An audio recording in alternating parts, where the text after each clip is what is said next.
Fancy Meet Computers, and welcome to this, your last lecture of the week for this class on a very cold and blustery November afternoon.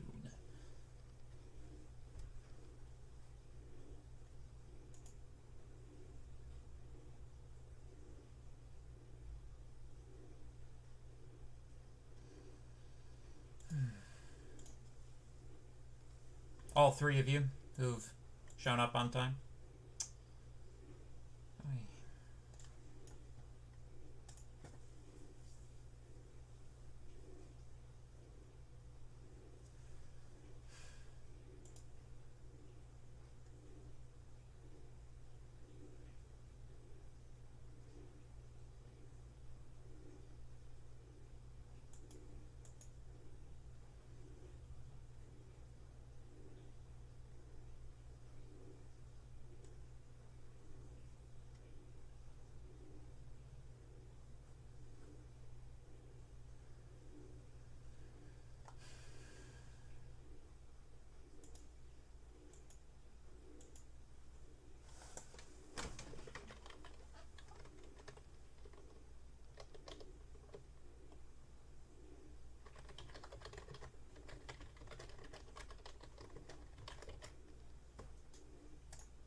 Good afternoon. Welcome.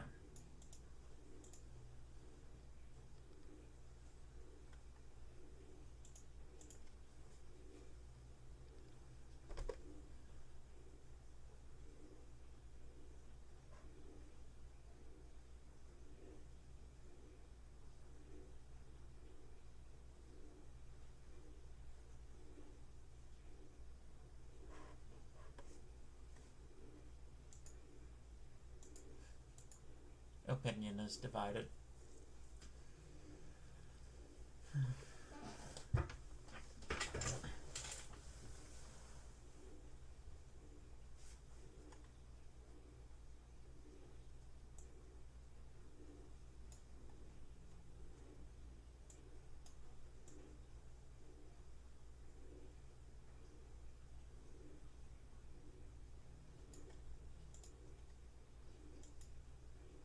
Hey, somebody changed their vote. I didn't even know that you could change your vote. Oh, we got 5 people.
give people like 1 more minute to see if they show up.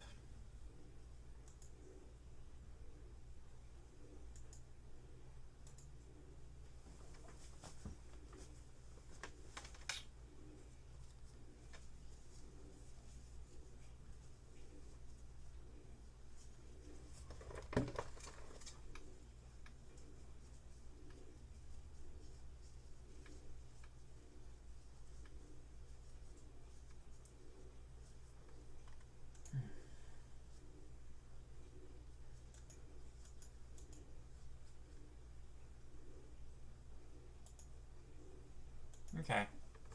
Well, it is what it is.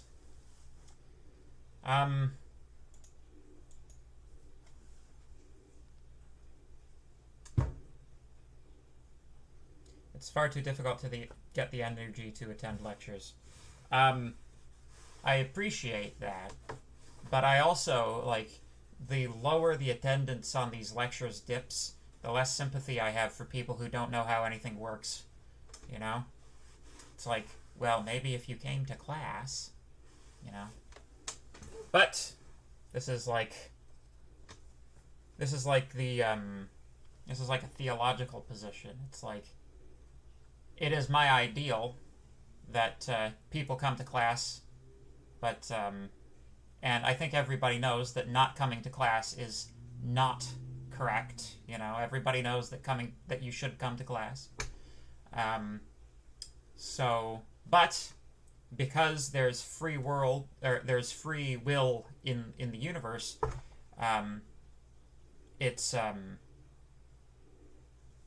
better for you, like, because free will exists, the possibility for people to behave poorly exists, and people being able to behave poorly is the price that we pay for free will in the universe, and free will is generally a good thing.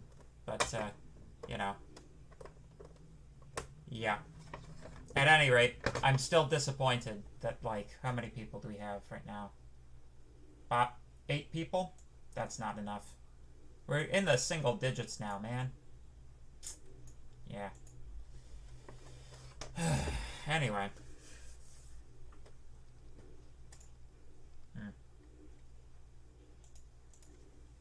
So let's continue on with what we were talking about last time. We were talking about, we were kind of embedded right at the end of the proof of normalization. The interesting thing of the proof of normalization in this particular context is that we're proving it by a different method than we usually do. We're proving it via proof by logical relations, which is a sort of rather than proving things inductively over the structure of the terms, as is our sort of typical way of going about things, we're proving it over the inductive structure of the type system itself, by means of defining a relation over the set of all terms, which denotes the property we're interested in this case, normalization, aka termination. So, we had done halting is invariant under evaluation, so we know that if we evaluate some term t to t prime, if that term t halted, then so does the thing it evaluates to, and vice versa. So we'd already demonstrated that. The thing we were working on was all well-typed terms are in t. Now there was a bit of a catch, because the subterm of a lambda abstraction is not well-typed outside of the context of the substitution provided by the lambda abstraction. So we would be put in a position where we were trying to use an inductive hypothesis that actually didn't apply, right? So the way that we get around this is a quote-unquote standard trick, whereby we generalize the induction hypothesis to state we're not necessarily interested in proving this for a term, an open term, which we assumed but was closed but is actually open. We instead are interested in proving it for all instances of the open term. So no matter how this lambda abstraction manages to be evaluated, this will still be held. And since the lambda abstraction will eventually be evaluated, in theory, this means that the theorem holds. So, so there's your recap. We had discussed already the case for t var, which was reasonably straightforward. We had gone through the case for t abs, which was the most complicated and interesting one. And we were just about to get on to TApp, which is not quite as easy as t var, but, you know, getting up there. So you may be noticing that we're doing case analysis here over typing derivations. That is, essentially, we're taking this first statement here, the supposition that if we have all of these x's in our gamma, and we have all of them corresponding to types that are all hypothetically separated, all of that yields t having type t, which of course means that t is well-typed. We're going in assuming that t is well-typed, because of course we're only trying to prove termination for well-typed terms. But we're doing case analysis to determine the particular character of this typing association, because that yields enough information for us to be able to proceed with our proofs. Good, good, good. Fun, fun, fun. Any questions about the recap?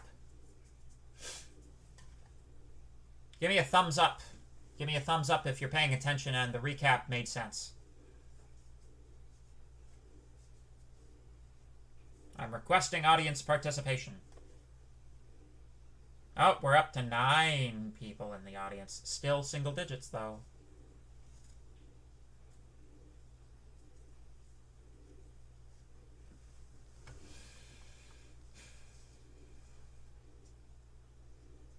Thank you.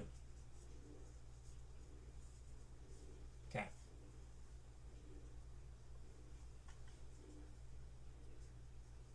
It was a recap, but it seems to be new. Yeah, that's because it's a new proof technique, right? Maybe.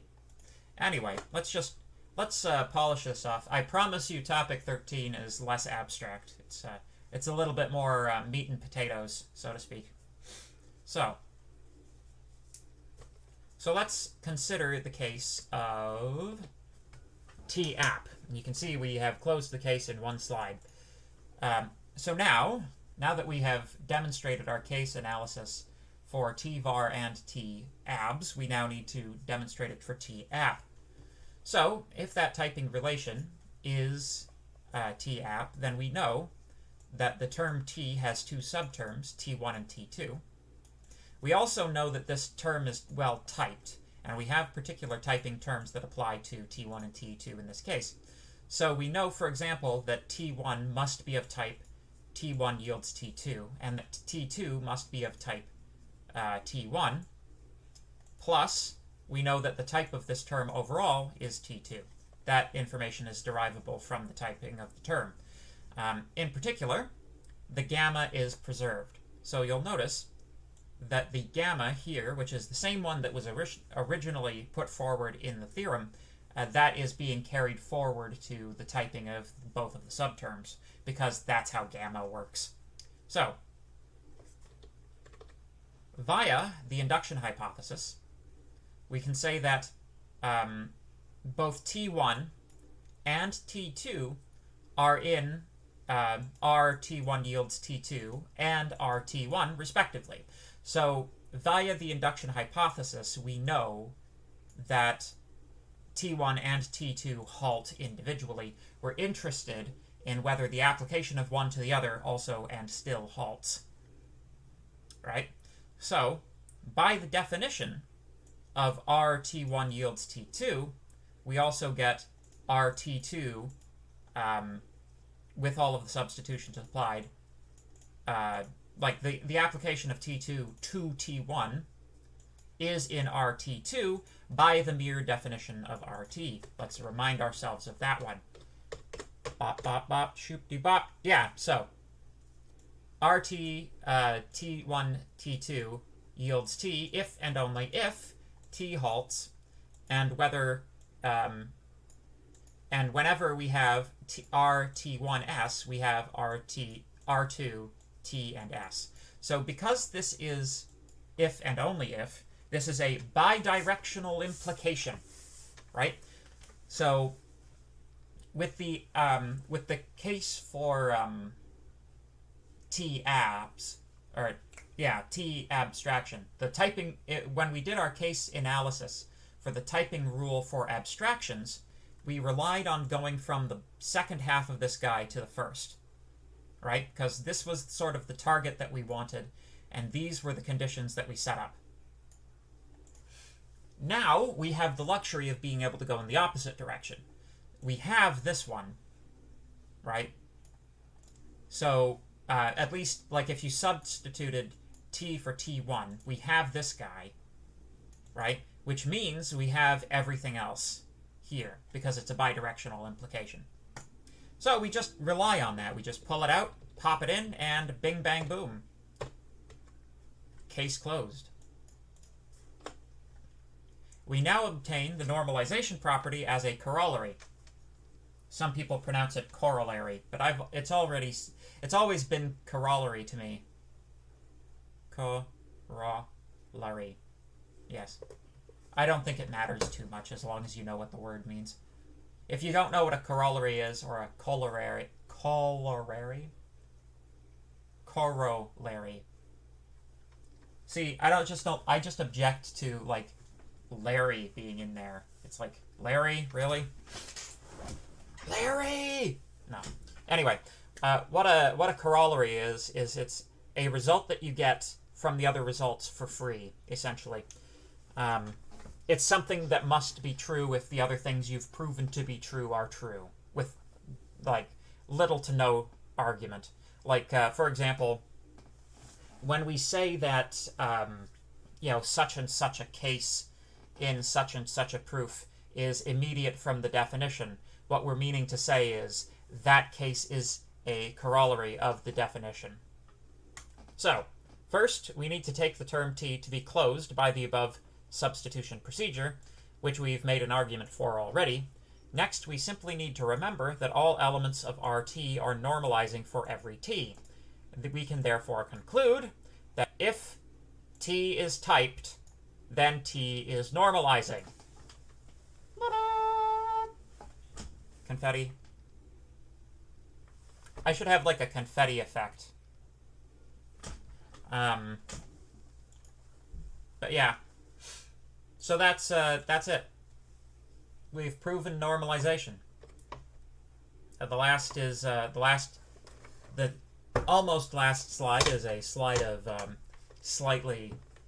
It's just, the regular comic, and then I had a couple of notes for the appendix. But is there any questions about that procedure?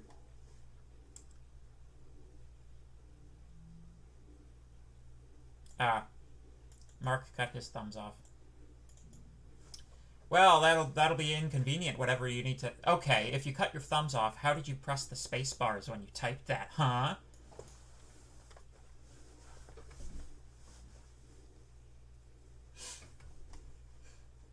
Can I get a thumbs up? From John, specifically? Still got 9 people in class. Can't break into double digits today, eh?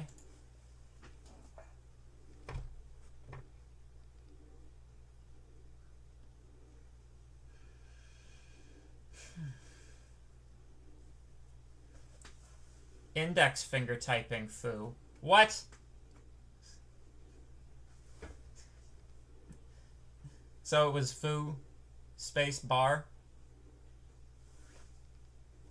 There we go. Thank you, John. Okay. So, while researching this topic, thank you. Oh, thank you. So, while researching this topic, your humble professor discovered a 2019 paper entitled Popplemark Reloaded, Mechanizing Proofs by Logical Relation. And I just thought that this might be interesting for you guys because it might be an indication to you that the type of thing that we're talking about is actually used in practice. So, essentially, they seem to have built some kind of automated system for determining these types of proofs, which, you know, it's like an out-of-the-way kind of a proof, but the thing that I wanted to show you, and the thing which I think is important here, is, does any of this look familiar? Right? Are these exactly the equations that we've been using in our course so far? Do you guys maybe now stand half a snowball's chance of actually being able to understand technical scientific literature because you've had this course? I hope so. That's actually been one of my goals, is that you guys can now read papers about programming languages.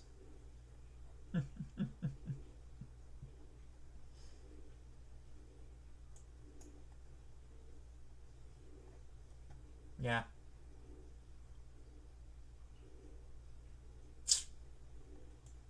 Obviously, I'm not gonna, like, read this paper or anything to you, but I just wanted to show you that this is actually, you know, like, despite the fact that the textbook we're using is 20 years old, clearly, like, at least, like, two researchers at the University of McGill University in Montreal, which is one of Canada's better universities, are still using all of these equations because we've been learning the fundamental math of programming languages, which has not changed appreciably, although things may have been added to it over the intervening decades. The mathematics itself has remained, yeah. The formulas in paper now need 5 more minutes to make me confused. And that is such a goal. Like, that is such an accomplishment. To see a paper like that and not be just immediately have it just turned into television static in your brain is an accomplishment. But anyway, I just thought you guys might find that interesting. That particular paper gives a more thorough treatment of the proof that we just did. That paper actually criticizes the proof that we just did, the one that is in Pierce. It criticizes it for not going far enough. Because through that proof, we're still just concerned with the call-by-value semantic. Whereas in that paper, they present, I believe, essentially the same proof, but for full beta reduction, which is kind of fun, although, again, full beta reduction is not deterministic, so I don't know how you would implement it in a language, but, Anyway, also, a little bit of this lecture was taken from a lecture at Harvard from Advanced Topics in Programming Languages. So this is basically just a recapitulation of the Pierce material, but the material from the introduction was not in Pierce, so I borrowed a little bit of it. There you go. So see, they teach this stuff at Harvard. I feel I have to justify it because I keep getting students criticizing me. Why are you making me do math? It's like, because it's math. Because shush, I'm the professor. So, anyway.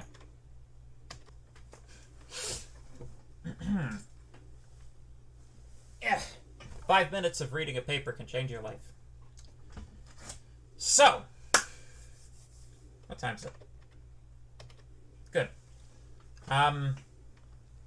So, we're going to continue on. This is definitely more of a adding language constructs type lecture.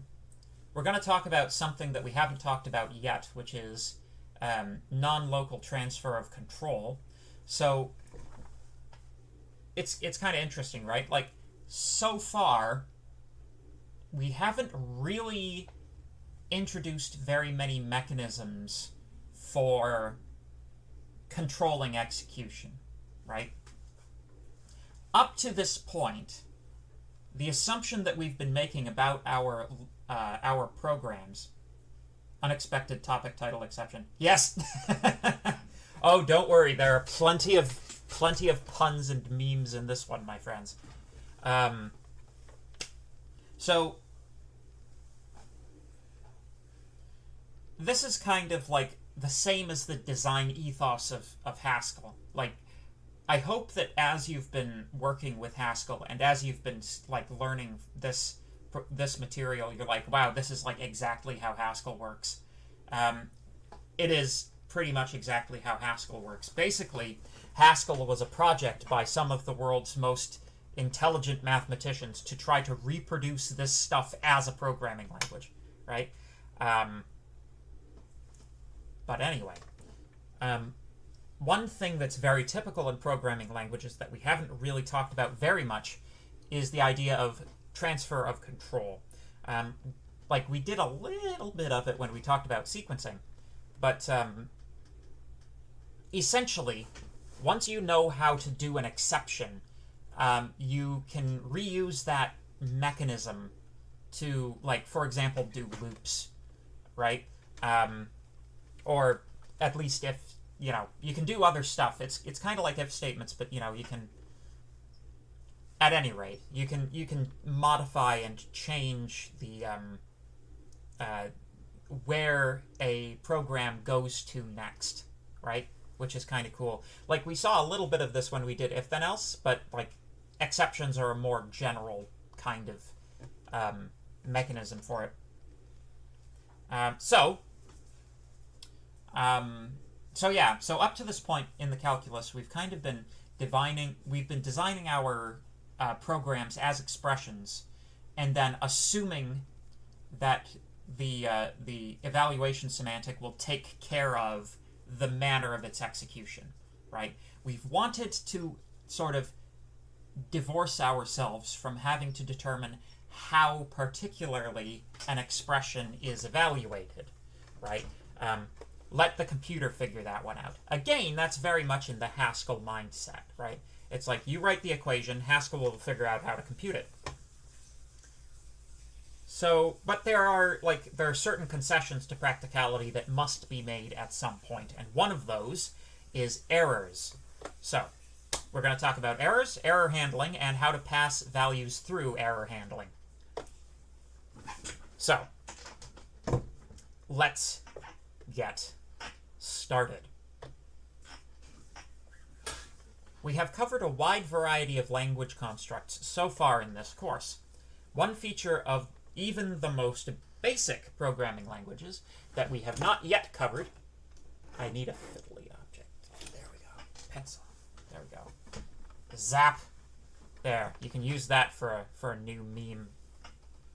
There you go. Screen cap that, my friends. One feature which even the most basic programming languages and operating systems have is exceptions and exception handling. Exceptions, if you need a definition of exceptions, like hopefully you know what an exception is, but the definitions that we use are slightly different, slightly more rigorous, I hope. Language independent, normally. Exceptions are events such as a requested key being missing from a dictionary, an array index being out of bounds, or a file not being found. In general, something goes wrong. Even in C, which does not have exception handling, you can still do signal handling. So, if you don't know what signal handling is, signals are, they are signals, but they're like flags that get raised in the operating system when certain events take place. So they can originate in, like, normally they originate in the operating system. It's kind of like, do they result from circumstances external to the program, or did the program itself cause the signal to be raised, right? So These include things like termination signals, keyboard interrupts, segmentation faults, and zero division. So, like, when you hit Control-C, right, that's an interrupt signal that is sent to the application that you're trying to run in terminal. When you bring up HTOP and send the kill signal to a process, you're sending it a signal. If that signal is not handled by the process terminates immediately. But it's definitely possible in C to write a program that like gobbles up every kill signal that you send it, and so it's like you can actually write a program in C which you cannot close without rebooting your computer. And if that particular program writes itself into like your startup routines, then it's actually impossible to get rid of it. But anyway, hardware interrupts in embedded systems applications also fall into this category. So in an embedded system, like a little PIC microcontroller, the thing that's cool about embedded systems is like typically you wire them up to like switches and LEDs and like 7-segment displays and stuff like that. You know, kitchen timer type stuff. So you can actually set it up so that when a button is pressed, like a physical button on a circuit board, you press that, and it sends what's called a hardware interrupt to the C program that's running, and that's basically also a signal. So some of this gets handled at the level of the operating system, but it would also be useful to have this handled at the level of the programming language itself, right? So, in general, we create an error when a function needs to signal to its caller that it is unable to perform its task for some reason, right? One way of handling this is having the function return a variant, like Haskell's monad, maybe monad, right? So if you think about, and if you're working on Project 3 or plan to before the end of the semester, please listen to this because I'm about to explain how maybe works, right? So in Haskell, you have what's called the maybe monad, right? The maybe, this is a mechanism for being able to express partial functions in Haskell. Essentially, when something is of a maybe type, like say maybe integer, it can either be one of two things. It can either be just 5, like just the keyword just and then like some value, or it can be nothing, right? So in theory, you could have every single function in your program return a maybe type, right?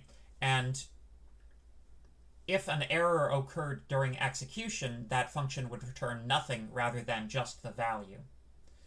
The problem with this approach is that you would require explicit handling of that maybe type every time a function is called, and that is like just terrible. That's a terrible solution.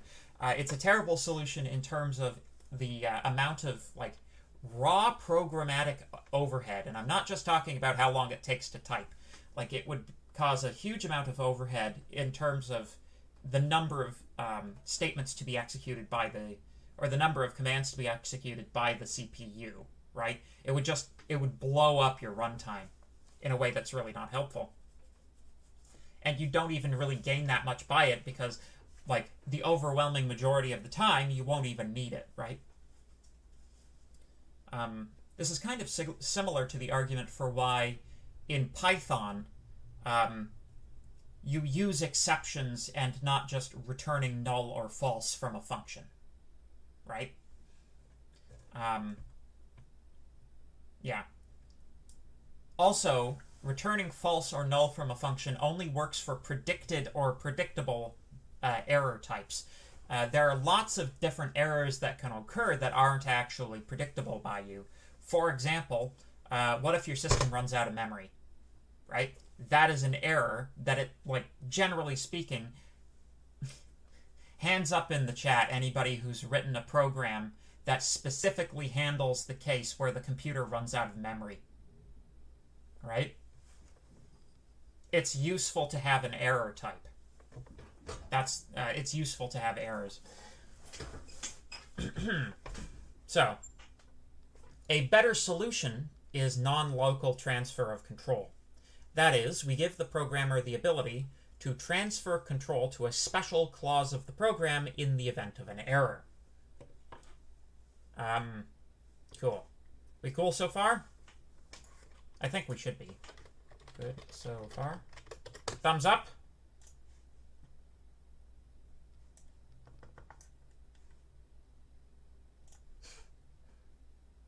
What?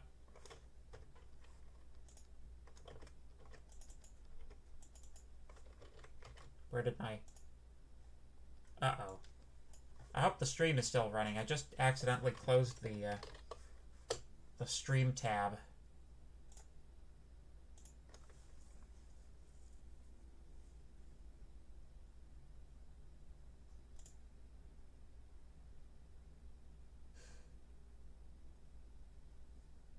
Okay. 5 votes. Okay. Alright, we seem to be back. Did I lose it? Did I lose it? I don't think I did. Let's see here. Still seems to be running? Okay.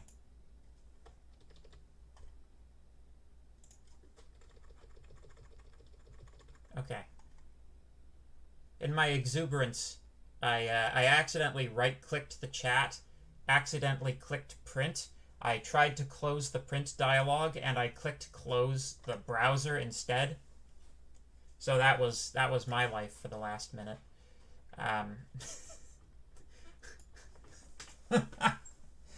So, one of the sources of error that cannot be predicted by the programmer is the user. Okay, so let's talk about unhandled errors. Exception handling takes for granted that a program can do something to recover from an error state. This is not always the case. So it's like try except, the sort of assumption that's embedded inside of a try except block is that it's useful to try to recover from the error, right? A lot of the time this will be the case, but some of the time at least it won't be the case. The more rare the exception is, the less true this will be. System running out of memory is like my favorite example of this, because it's like it'll happen to someone who's got too much open, right? Or at least it used to. It's not so much a problem anymore, because when you run out of RAM, the RAM caches itself to the hard drive to try to make extra RAM. That's why, rather than having a hard reset when that happens, you end up just like your computer slows down very, very slow because you're out of RAM, and you're using your hard drive as if it were RAM, which is much slower. Yeah, so way back in my day, if you had a poor little computer that you'd bought like 5-6 years ago, and you had upgraded it from Windows 3.1 to Windows 95, and you had too much installed on it, it was entirely possible for the amount of free space remaining on your computer to be measured in kilobytes. And, while applications took a lot less memory back then, let's just say that out-of-memory errors have definitely been a thing historically, even if you don't see as much of them these days, because memory has become very cheap in recent decades. Out-of-memory exceptions can still happen. So in the case of a rare or exceptional error, like your motherboard melting, or a Viking attack, or something like that, this prevents the correct behavior in that case is for the program to abort. This prevents the program from continuing in an erroneous state, which can damage permanent memory and have other nasty surprises. So if a program is going wrong, the correct thing to do if it can't be recovered from is kill it, right? Because a program that's going wrong can do damage, right? Take, for instance, a segfault. Segfault is a perfect example. If an application is accessing memory that doesn't belong to it, and it doesn't have any way to recover from that, the correct thing to do is to kill it, because the memory that it's accessing might belong to the operating system.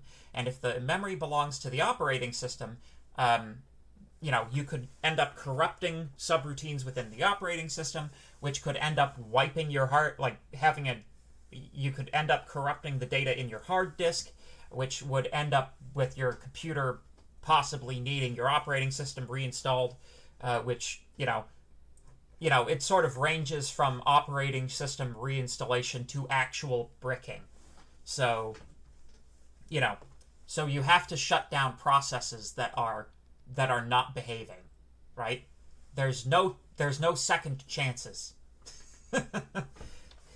In the criminal justice system of your operating system, there are no second chances. I still remember when I installed Windows Vista on a 1 GB memory PC. Yeah, right? Oof. So, a whole program abort procedure can be designed with as a subset of an error handling system. So we'll start off by defining an all program abort sequence, and then we'll go on to something that'll catch the abort sequence and handle it instead. So, here are some erroneous semantics. There are many ways to model errors, but we will opt for a scheme which lines up with our semantics as we've expressed them so far, right? This looks like any other term that we've done.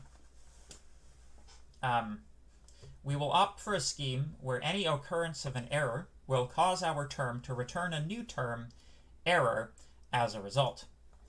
So, first of all, note that this is an extension of the pure simply typed lambda calculus. So we're not including sequencing or booleans or like anything really here except pure lambda calculus. Full screen, yes, sorry. So this should remind you somewhat of the wrong value from Project 1, even though that was UAE. Essentially, the way that error works here is essentially the same as wrong worked in Project 1. So, we introduce a new term, error. That's fine. We have two new evaluation rules. If we apply something to an error, we get an error. And if we apply an error to something, we get an error. So essentially, no matter how things are composed, everything reduces to an error. Some error facts. The above described semantics are easily interpreted, but contain some surprising subtleties. Notice I didn't even talk about the typing yet. So, the two evaluation rules, EAP error 1 and EAP error 2, state that if either term of a function application has yielded an error, the result of that application is also an error. The crucial point here is the interaction with the pre-existing congruence rules EAP1 and EAP2.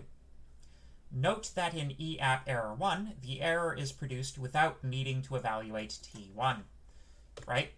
So, or sorry, that should say T2. Yeah. Let's see here.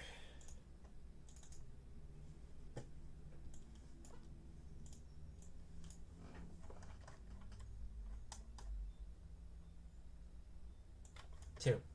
There we go.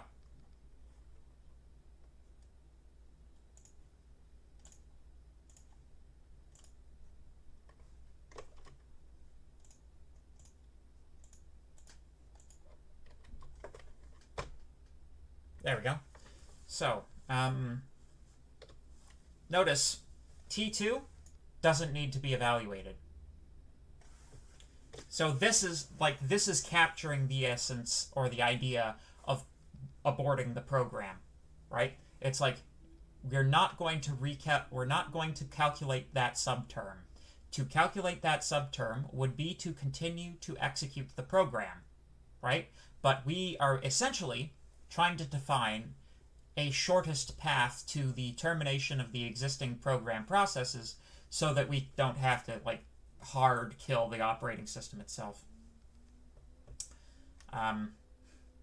Interestingly, though, when an error is produced in the right-hand side, we will still need to evaluate the left-hand side to a value. So this has got to be a value. But the trick with that is, with function application, most of the time that will be a value because, well, if it's well-typed, that's going to be a value, right? And we try not to execute things that aren't well-typed because in order for an application to be well-typed, this must be of a function type, which means it must be a lambda abstraction, which means it must be a value. So it's probably going to be already a value. That being said, we do have a congruence rule that might evaluate it to a value. So, you know, you could see a situation where it might be a value, or it might not be a value, and you need to evaluate it. Like if it was another application between a lambda term and another value. But anyway, so due to call by value semantics, if the right-hand side is a lambda abstraction, this also has the effect of termination. So assume this is a lambda abstraction with a bunch of stuff going on in it. We are not actually performing any substitution, right? We're skipping over the bit where we perform substitution. So this is kind of an interesting thing because essentially the error term it's kind of behaving like a value, right? It is definitely a normal form because just a straight error has no evaluation rules, right? It is a normal form, but we are very specifically not adding it to our set of values. And there are two reasons for this. Number one, this distinguishes between error and other normal forms. Number two, it ensures the determinacy of EAP error 1 and EAP error 2 in combination with the two congruence rules. Consider the following function. Let's say we had lambda x nat takes nat returns 0. Since this lambda abstraction is a value, the single-step evaluation of this term would be error rather than 0. Of course, if the right-hand side here diverges, the term diverges itself instead of aborting. Of course, again, that would be if you weren't paying attention to the typing rules. Any questions so far? Give me a thumbs up.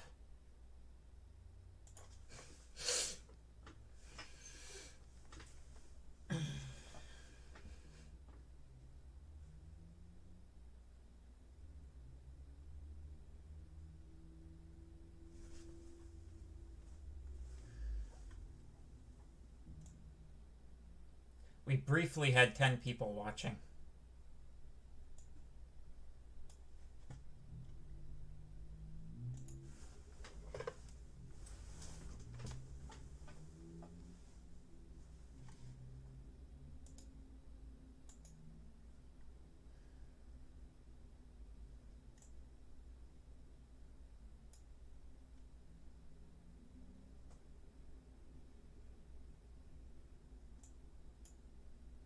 Oh, it wasn't playing. That explains it.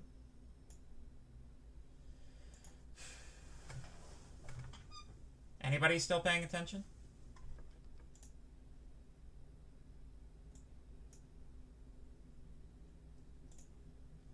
Should it be left-hand side, or does it mean right-hand side of the lambda abstraction? No, it means left-hand side, right-hand side of the application, right? So if you take a look at these, if we have an error on the left-hand side, then we have an error immediately, regardless of how T2 executes. If we have an error on the right-hand side, the left-hand side must be a value in order for EAP error 2 to be evaluated. And this, again, I'm finding thumbs up. I think you can search the emojis, but essentially, you have to keep in mind the interaction of these guys with EApp 1 and 2, right? If this were just a generic term here, then if we had some term which could be reduced and an error at the same time on the right-hand side, then you would have a choice about which of the two evaluation rules you chose in that particular instance, right? Because both EApp2 and, or I think EApp1, both EApp1 and EApp error 2 would, they would both be applicable, so we lose determinacy. And, like, determinacy is a property zealously guarded even in situations of complete program shutdown. Even if our program is crashing, in the process of crashing, we maintain determinacy.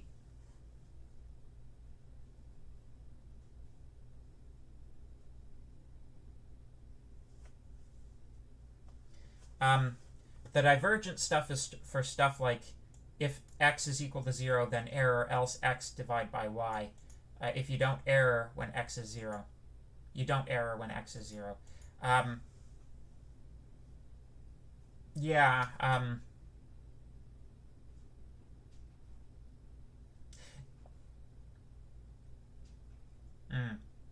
well, divergent programs are kind of a different issue. I don't see anything about that that would be... Yeah. Yeah, like, hypothetically, it's possible to put something like the omega function in here, you know? Which, you know, if you put something like the omega function in here, like, the whole thing will never terminate anyway, so, like, what's... It's like, the textbook dwells on this point a lot longer than I do, let's put it that way. But, right. So, anyway, we'll continue talking about errors next week. This is a short topic. You'll notice, only 28 slides. And, fun. Once we're finished this topic, we've actually covered almost in its entirety section 2 of Pierce, which is, like, that was like my goal, was to drag us kicking and screaming through both the first and second section of Pierce in this course. So, after we're done this topic, the thing I'm going to... death to omega, yes. The thing that I'm going to do is I'm going to... we're gonna take, like, a brief survey of quote-unquote extended topics. It's going to be, like, very, like, overview-ish. Time flies. Yeah, I know, right? But it's useful to know, like, for example, subtyping, right? Subtyping is cool because all of that stuff that we covered about posits in, or partially ordered sets that we covered, like, during the mathematical review topic that we never actually used, that's where it gets used. Because if you define a partial order over types, then you essentially end up with Haskell's type class system. Right? Like, when you talk about type classes, you're typically talking about subtyping operations, where a type can be a subtype of another type. Like, int is a subtype of integral in Haskell, which is like a subtype of ordered, or orderable. It's important to understand with posits that something can be a sub-element of more than one other thing. Like, it's not like a tree hierarchy. It's more like a lattice. So we're going to talk about that. Like, essentially, it's kind of interesting. The rest, the flavor of next week's lecture and the week after's lecture as well, the flavor of it is going to be, here's some logic. This is what the type system corresponding to it looks like. Very much in the flavor of the Curry-Haskell... Wait, what? Curry-Haskell. Haskell-Curry. What am I saying? Curry-Howard. The Curry-Howard correspondence. But, yeah, anyway. Let's let's see. I think I've got a meeting to get to, so I'm going to log off here. Take her easy, folks, and have a good weekend.